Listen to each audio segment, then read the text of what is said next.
खासदारकीची शपथ घेताना श्रीमान ओवैसी यांनी भारताचा जय जयकार केला पाहिजे अशी अपेक्षा, पण कोणाचा जय जयकार करतात? इतर राष्ट्रांचा. काय कारण?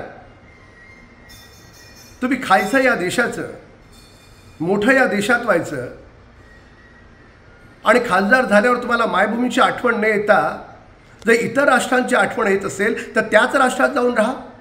कुणी अडवलं तुम्हाला?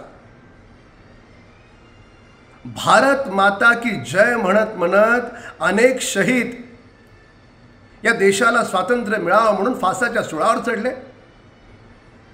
काय वाटलं असेल त्यांच्या आत्म्याला? ओवैसी यांनी अनेक राष्ट्रभक्तांचा अपमान केलाय.